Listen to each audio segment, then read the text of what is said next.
ਇਹ ਜਿਹੜਾ ਨੋਟ ਹੈ ਨਾ ਜੀ ਸ਼ਾਹ ਜੀ, ਜਿਹੜੇ ਪਾਸੇ ਤੁਹਾਡੇ ਹੱਥ ਲੱਗੇ ਉਧਰ ਤੇ ਅਸੀਂ ਇਹਨੂੰ ਮਾਫ ਕਰ ਛੱਡਦੇ ਹਾਂ। ਇਹ ਇੰਜ ਕਰਕੇ ਨਾ ਜੀ, ਇਹ ਤੇ ਅਸੀਂ ਰੱਖਾਂਗੇ ਕੋਲ, ਕਿਉਂਕਿ ਇਹਦੀ ਨਿਸਬਤ ਬਾਦਸ਼ਾਹਾਂ ਨਾਲ ਹੋ ਗਈ।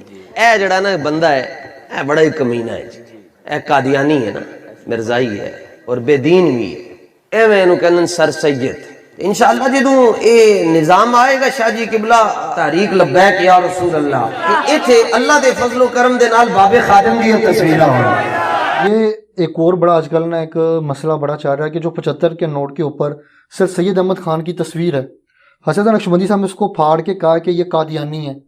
تو میرا ہی یہ پوائنٹ آف ویو ہے کہ اتنے علماء بیٹھے ہوئے ہیں تو 75 کے نوٹ کے اوپر ایک قادیانی کی تصویر کیسے لگا دی گئی؟ اور پھر یہاں پہ وہ آپ لوگوں کو بھی کرتے ہیں کہ جی اس دور میں جیسے سر سید اپنے قائد سے باہر نکلا تھا، ایسے انجینئر محمد علی مرزا۔ یار ابھی دو لارا سوال کر رہے ہیں نا، ایک جگہ بات دوسرے نہیں، بات اور نہیں نا۔ ایک بات جو آپ پہلے 75 کے نوٹ پہ رہے نا، پھر 100 کے نوٹ پہ بھی آ جاتے ہیں۔ ہاں جی 75 کے نوٹ والی بات کر لیں، پھر اگلی بات دیکھیں۔ 75 کے نوٹ کے اوپر اگر سر سید احمد خان کی تصویر آئی ہے اور آپ جس مولوی کا نام لے رہے ہیں اس نے کہا قادیانی ہے، آپ مجھے بتائیں آج سے پہلے، اس مولوی سے پہلے کسی نے سر سید احمد خان کو قادیانی کہا ہے؟ آپ نے کبھی سنا ہو؟ میں نے سنا نہیں ہے۔ تو اس کا مطلب یہ ہے کہ اس کی اختراع ہے۔ اس سے پوچھیں کہاں لکھا ہوا ہے کہ وہ قادیانی ہے؟ کہاں لکھا ہوا ہے؟ ہاں وہ نیچری تھا، یعنی نیچر کا ماننے والا، معجزات کا منکر تھا، یہ سب کچھ تھا۔ علی گڑھ یونیورسٹی انہوں نے بنائی، محمد علی جناح اور ڈاکٹر اقبال دونوں ان کی تعریف کرتے تھے۔ تو اس سے کہ تھوڑی جرت کرے اور یہ کہیں کہ محمد علی جناح اور ڈاکٹر اقبال، جن کے اشعار ان کے خادم رضوی صاحب بھی پڑھتے تھے، یہ بھی قادیانی نواز تھے، کیونکہ یہ تعریفیں کرتے تھے سر سید احمد خان کی۔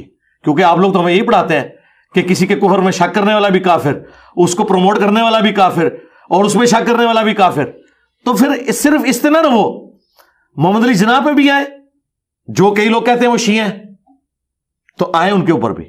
یار ان چیزوں سے باہر نکلیں، جس کی جو کنٹریبیوشن ہے اس کو ایکسیپٹ کریں۔ سر سید احمد خان سے میرے بہت زیادہ اختلافات ہیں، جس طرح میرے احمد بریلوی اور شریف تھانوی صاحب سے اختلافات ہیں۔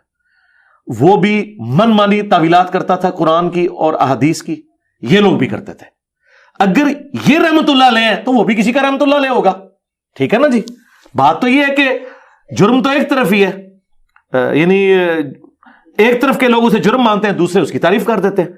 تو اس بنیاد کے اوپر اگر آپ نے تصویر ہٹانی ہے، یہ رہا ان چیزوں سے باہر نکل۔ میں تو کہتا ہوں جس کافر نے بھی پاکستان بنانے کو کنٹریبیوٹ کیا ہے نا، کوئی حرج نہیں ہے کہ پاکستان کے نوٹ کے اوپر اس کی تصویر بھی ڈالی جائے، وہ اس کی کنٹریبیوشن ہے، عقائد وہ اپنے ساتھ لے گیا۔ پاکستانی فوج میں کئی کرسچنز ہیں جنہوں نے جان دی ہے پاکستان بچانے کے لیے۔ ہاں ہم ان کی آخرت کے حوالے سے کوئی ان کو سال ثواب یا دعائے مغفرت نہیں کر سکتے، لیکن یہ تو نہیں کہہ سکتے کہ ان کی پاکستان کے لیے کنٹریبیوشن نہیں ہے۔ آپ کو پتا ہے پاکستان تو جو سندھ اسمبلی ہے اس میں ایک کرسچن تھا جس کے ایک ووٹ کی وجہ سے یہ پاکستان کا حصہ بنا، اور اس نے پاکستان کے حق میں ووٹ دیا تھا۔ اگر وہ ادھر ووٹ دے دیتا تو یہ ادھر چلا جاتا۔ تو چھوڑ دیں یار، یہ ان چیزوں سے باہر نکلیں۔ یہ تو ایک فرقے کو نہیں، ان کو چھوڑیں، سر سید احمد خان کو چھوڑ دیں۔ کیا بریلوی اشرف تھانوی صاحب کی تصویر ماننے کے لیے 75 کے نوٹ پہ تیار ہوں گے؟ اور دیوبندی جو ہے وہ احمد بریلوی کی تصویر ماننے کے لیے تیار ہیں، اور تھوڑے اپنے باویاں دی اتنی اوقات نہیں کہ انہوں نے کروڑا لوگ ایکسپٹ کرن، تو چھوڑ دو یار، کیا فرق پیندا ہے؟